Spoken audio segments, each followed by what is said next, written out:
నిర్గమకాండము 12వ అధ్యాయం. మోషే అహరోనులు ఐగుప్తు దేశంలో ఉండగా యెహోవా వారితో ఇలాగు సెలవిచ్చెను. నెలలలో ఈ నెల మీకు మొదటిది, ఇది మీ సంవత్సరమునకు మొదటి నెల. మీరు ఇశ్రాయేలీయుల సర్వ సమాజముతో ఈ నెల దశమి నాడు వారు తమ తమ కుటుంబముల లెక్క చొప్పున ఒక్కొక్కడు గొర్రెపిల్లనైనను మేకపిల్లనైనను, అనగా ప్రతి ఇంటికి ఒక గొర్రెపిల్లనైనను ఒక మేకపిల్లనైనను తీసుకొనవలెను. ఆ పిల్లను తినుటకు ఒక కుటుంబము చాలకపోయిన ఎడల వాడును వాని పొరుగువాడును తమ లెక్క చొప్పున దాన్ని తీసుకొనవలెను. ఆ గొర్రెపిల్లను భుజించుటకు ప్రతి వాని భోజనము పరిమితిని బట్టి వారిని లెక్కింపవలెను. నిర్దోషమైన ఏడాది మగపిల్లను తీసుకొనవలెను. గొర్రెలలో నుండి అయినను మేకలలో నుండి అయినను దాన్ని తీసుకొనవచ్చును. ఈ నెల 14వ దినము వరకు మీరు దాన్ని నుంచుకొనవలెను. తరువాత ఇశ్రాయేలీయుల సమాజపు వారందరూ తమ తమ కూటములలో సాయంకాలమందు దాన్ని చంపి దాని రక్తము కొంచెము తీసి తాము దాన్ని తిని ఇండ్ల ద్వారబంధపు 2 నిలువు కమ్ముల మీదను పైకమ్మి మీదను చల్లి, ఆ రాత్రియే వారు అగ్నిచేత కాల్చబడిన ఆ మాంసమును పొంగని రొట్టెలను తినవలెను. చేదు కూరలతో దాన్ని తినవలెను. దాని తలను దాని కాళ్ళను దాని ఆంత్రములను అగ్నితో కాల్చి దాన్ని తినవలెను. దానిలో ఉడకనిదైనను నీళ్లతో వండబడినదైనను తినకూడదు. ఉదయకాలము వరకు దానిలోనేదియు మిగిలింపకూడదు.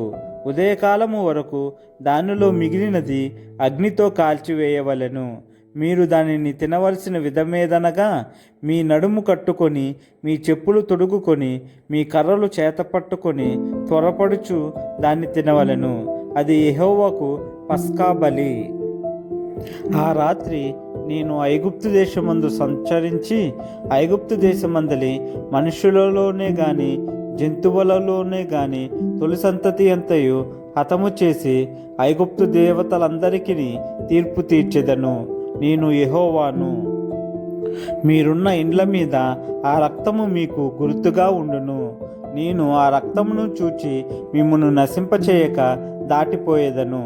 నేను ఐగుప్తు దేశమును పాడు చేయుచుండగా మిమ్ము సంహరించుటకు తెగులు మీ మీదికి రాదు. కాబట్టి ఈ దినము మీకు జ్ఞాపకార్థమైన దగును. మీరు యెహోవాకు పండుగగా దాన్ని ఆచరింపవలెను. తరతరములకు నిత్యమైన కట్టడగా దాన్ని ఆచరింపవలెను. 7 దినములు పులియని రొట్టెలను తినవలెను. మొదటి దినమున మీ ఇండ్లలో నుండి పొంగినది పారవేయవలెను. మొదటి దినము మొదలుకొని 7వ దినము వరకు పులిసిన దానిని తిను ప్రతి మనుష్యుడు ఇశ్రాయేలీయులలో నుండి కొట్టివేయబడును. ఆ మొదటి దినమున మీరు పరిశుద్ధ సంఘముగాను 7వ దినమున పరిశుద్ధ సంఘముగాను కూడుకొనవలెను. ఆ దినముల యందు ప్రతివాడు తినవలసినది మాత్రమే మీరు సిద్ధపరచవచ్చును. అదియుగాక మరి ఏ పనియు చేయకూడదు. పులియని రొట్టెల పండుగను మీరు ఆచరింపవలెను. ఆ దినమందే నేను మీ సమూహములను ఐగుప్తు దేశములో నుండి వెలుపలికి రప్పించి తిని గనుక మీరు మీ తరములన్నిటిలో ఈ దినము ఆచరింపవలెను. ఇది మీకు నిత్యమైన కట్టడగా ఉండును. మొదటి నెల 14వ దినము సాయంకాలము మొదలుకొని ఆ నెల 21వ దినము సాయంకాలము వరకు మీరు పులియని రొట్టెలను తినవలెను. 7 దినములు మీ ఇండ్లలో పొంగినదేదియును ఉండకూడదు. పులిసిన దానిని తినవాడు అన్యుడే గాని దేశములో పుట్టినవాడే గాని ఇశ్రాయేలీయుల సమాజములో నుండక కొట్టివేయబడును. మీరు పులిసినదేదియు తినక మీ నివాసములన్నిటిలోనూ పులియని వాటినే తినవలెనని చెప్పుమనెను. కాబట్టి మోషే ఇశ్రాయేలీయుల పెద్దలనందరినీ పిలిపించి వారితో ఇట్లనెను, మీరు మీ కుటుంబముల చొప్పున మందలో నుండి పిల్లను తీసుకొని పస్కా పశువును వధించుడి. మరియు హిస్సోపు కుంచె తీసుకొని పల్లెములోనున్న రక్తములో దాన్ని ముంచి ద్వారబంధపు పైకమ్మీకిని 2 నిలువు కమ్ములకును పల్లెములోని రక్తమును తాకింపవలెను. తరువాత మీలోనెవరును ఉదయం వరకు తన ఇంటి ద్వారము నుండి బయలు వెళ్ళకూడదు.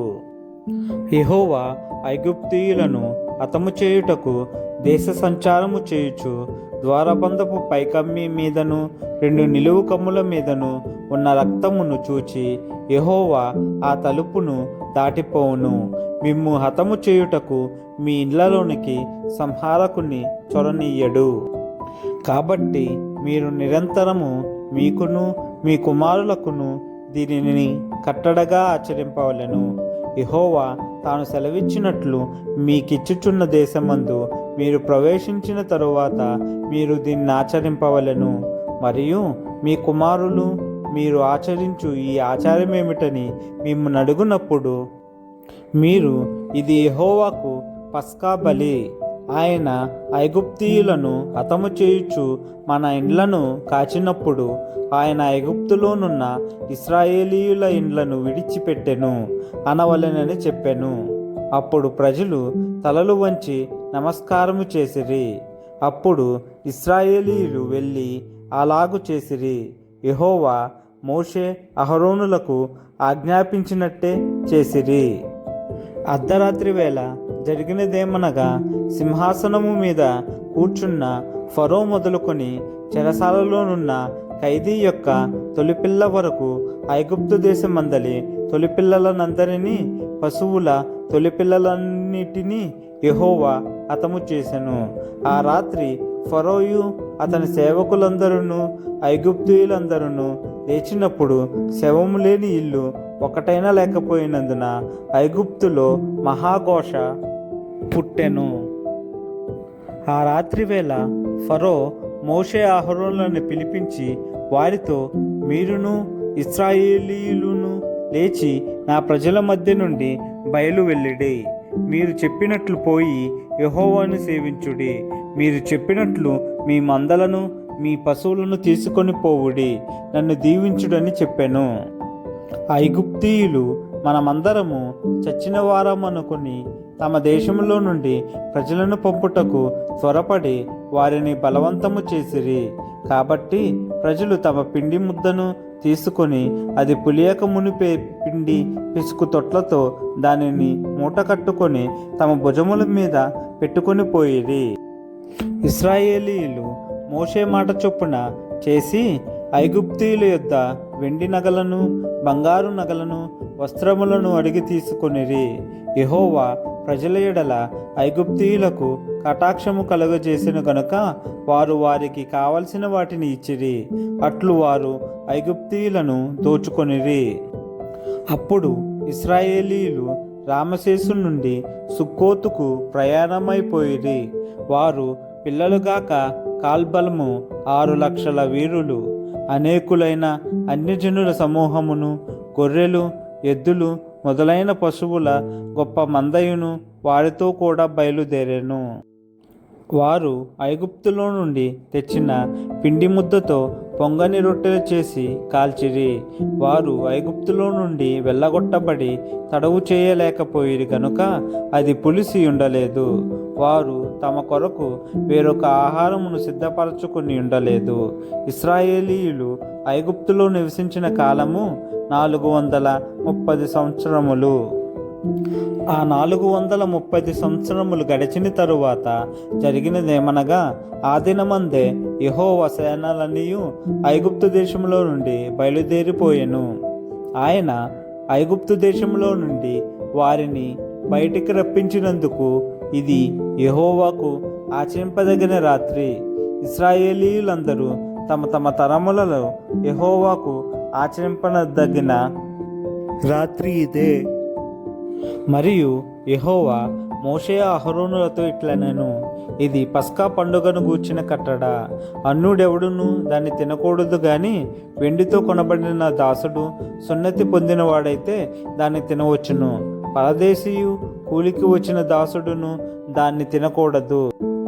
మీరు ఒక్క ఇంటిలోనే దాన్ని తినవలెను. దాని మాంసములో కొంచెమైనను ఇంటిలో నుండి బయటకు తీసుకొని పోకూడదు. దానిలో ఒక్క ఎముకనైనను మీరు విరవకూడదు. ఇశ్రాయేలీయుల సర్వ సమాజము ఈ పండుగను ఆచరింపవలెను. నీ యొద్ద నివసించు పరదేశి యెహోవా పస్కాను ఆచరింపగోరిన అతనికి కలిగిన ప్రతి మగవాడు సున్నతి పొందవలెను. తరువాత అతడు సమాజములో చేరి దానిని ఆచరింపవచ్చును. అట్టివాడు మీ దేశంలో పుట్టిన వానితో సముడగును. సున్నతి పొందనివాడు దానిని తినకూడదు. దేశస్థునికిని మీలో నివసించు పరదేశికిని దీని గూర్చి ఒకటే విధి ఉండవలెనెను. ఇశ్రాయేలీలందరూ అలాగు చేసిరి. యెహోవా మోషే అహరోనులకు ఆజ్ఞాపించినట్లు చేసిరి. యెహోవా ఇశ్రాయేలీయులను వారి వారి సమూహముల చొప్పున ఆనాడే ఐగుప్తు దేశంలో నుండి వెలుపలికి రప్పించెను.